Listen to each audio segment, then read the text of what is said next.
Bonsoir et bon après-midi. Je me présente, je suis Philippe Farran, gestionnaire de compte chez GCAFEX, broker régulé par la FCA de l'Angleterre. Le thème de ce webinaire est à propos de l'indicateur RSI. Pour que les clients peuvent avoir une meilleure vue sur n'importe indicateur. Donc aujourd'hui, le RSI c'est un des plus indicateurs utilisés dans le monde pour que les opérateurs peuvent avoir un meilleur rendement sur le marché et utiliser toutes les options de la MetaTrader 4. Je vous remercie pour votre présence. J'espère que vous m'écoutez bien.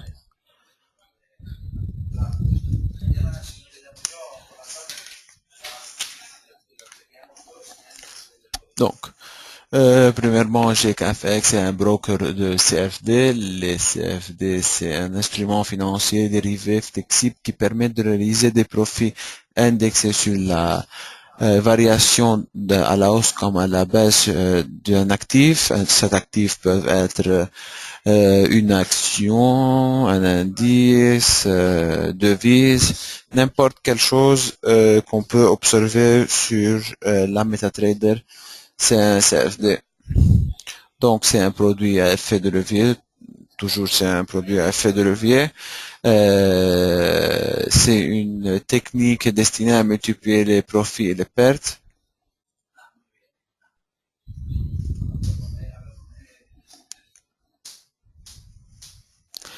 Donc, c'est quoi le RSI? Le RSI est un indicateur de type oscillateur qui mesure la force de l'offre et la demande d'un certain actif dans le temps. Ça s'exprime en pourcentage, donc c'est entre 0 et 100. Il a fait de un pourcentage, il n'y a aucune relation avec le volume ou c'est juste un pourcentage de change de l'offre et de la demande. Normalement, en anglais c'est Relative Strength Indicator. Normalement est utilisé pour faire la moyenne des dernières 14 séances. Donc cet indicateur est créé en 1978 par J. Wilder Jr. et publié dans son livre New Concept. Et donc, dès ce jour, cet indicateur est utilisé par plusieurs opérateurs et apparaît dans plusieurs plateformes, n'importe la MetaTrader ou comme le Bloomberg ou comme autre, ou même on peut le voir si on rentre sur Yahoo Finance ou Google Finance et on veut voir ou faire une recherche sur une action, on peut voir le RSI. Donc, comment calculer le RSI? N est le nombre de sessions qu'on va étudier. Normalement, c'est 14 jours. RSI, le résultat de division des augmentations moyennes qui a eu lieu dans les séances. L'augmentation de même pour la baisse. Donc, par exemple, ici, on a 14 séances, 9 positifs, 9 négatifs, 9 positifs, 5 négatifs. On fait la moyenne. Donc, la moyenne des 9 séances positives, c'est 1.47. Et les séances négatives, c'est 0.4. Donc, pour faire le pourcentage, on fait 100 moins en parenthèse 100 divisé par 1 plus 1.47 divisé par 0.4 pour avoir le pourcentage. Donc on a 78.61. Ça c'est l'indicateur RSI en ce moment-là. Mais cela on ne doit pas le calculer à main généralement, normalement et sur la plateforme de MetaTrader, on a cet indicateur, ce numéro automatiquement. L'interprétation, le montant de l'application de cette formule sera toujours compris entre 0 et 100, comme j'ai déjà dit. Une valeur de 50 est la moyenne d'où l'offre et la demande sont égalées. Donc, c'est pas assez clair pour prendre une position longue ou courte ou vendre ou acheter. Tandis que nous rapprochons de 100, entraînera la demande de titres qui pousse à la hausse. Donc, elle peut être surachetée. Et donc, si à 0, donc elle est survendue. Ou autrement dit, le plus proche à 100, cet actif peut baisser de prix et donc de même s'il y a 0, donc on peut prendre cet avantage et acheter cet actif.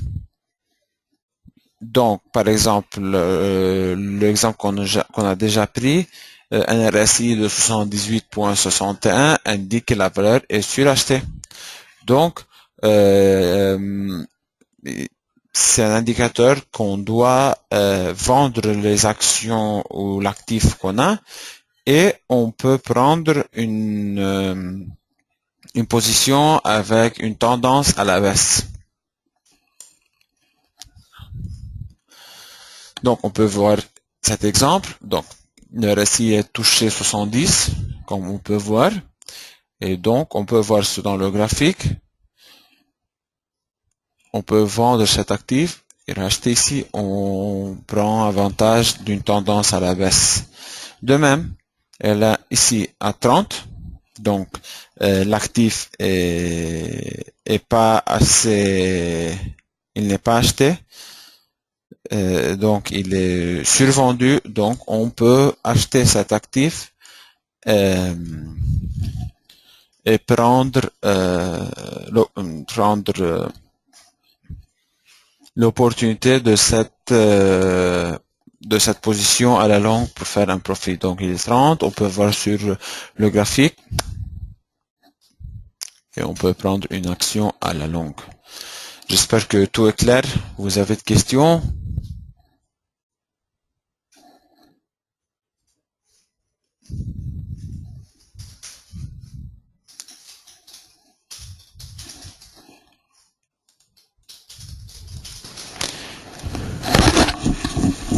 Si nous commençons à soupçonner que la tendance se forme, on doit bien observer le RSI. Dans le cas, nous devons considérer que cela est au-dessus de 50. Donc, il y a plusieurs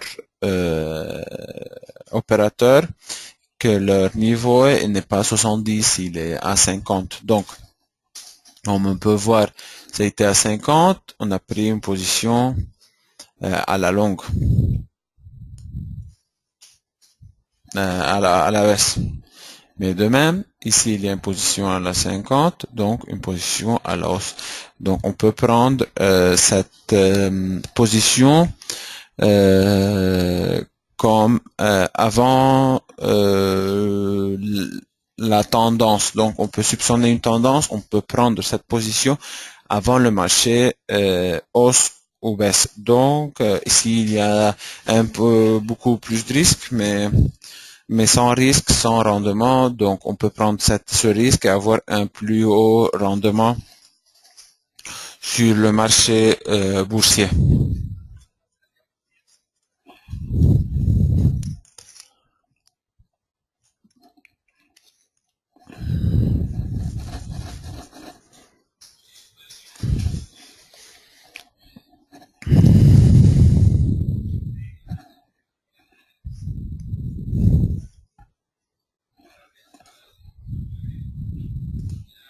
Donc, parfois, on a des divergences. Dans la photo, nous voyons une divergence dans la zone suivante.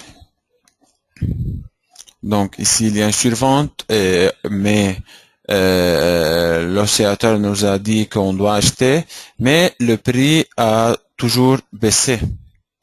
Donc, le prix a toujours poussé dans le sens de la tendance. Mais le RSI nous a dit qu'on doit acheter. Donc ça, c'est une divergence. Donc le RSI il ne peut pas nous dire parfaitement ce qui passe parce que sinon ça sera hyper facile. C'est juste que cet indicateur travaille avec une probabilité. Donc on peut voir le volume parce que le volume affecte normalement beaucoup le marché. Donc, s'il n'y a pas de volume, il y a beaucoup de gens qui sont en train de vendre. Donc, même avec la probabilité qu'on a, mais cet actif peut toujours baisser. Donc, c'est pas nécessaire que la RSI c'est un indicateur à 100%, mais il peut nous aider pour calculer et avoir un bon indicateur de la tendance qu'on a à propos de la probabilité du marché.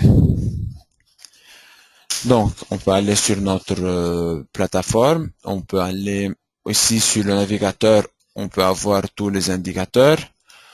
Indicateur, on clique sur le plus, on peut aller sur où est le RSI.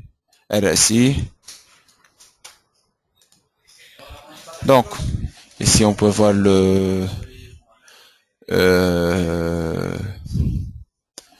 l'indicateur sur la plateforme. Donc maintenant, qu'est-ce que l'indicateur nous dit qu'il est à 41. Donc c'est un indicateur qui dit que maintenant on doit acheter des euros par exemple. Et on peut prendre 15 minutes. On fait beaucoup plus de zoom.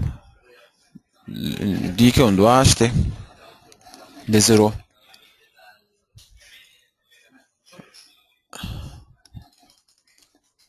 De même, on peut voir ici on a une 45, il nous a dit acheter, vous pourrez gagner ce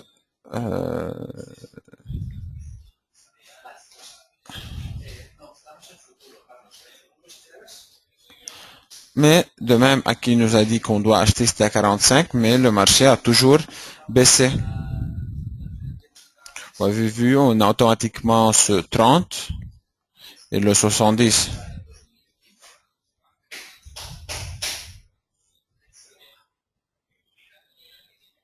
Donc on peut voir, on a presque toujours eu de la chance. Quand il a touché le 30, le marché a toujours grimpé, et même pour le 70.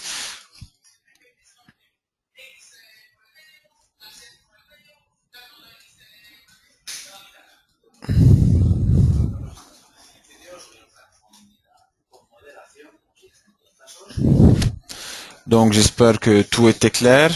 Vous avez de questions?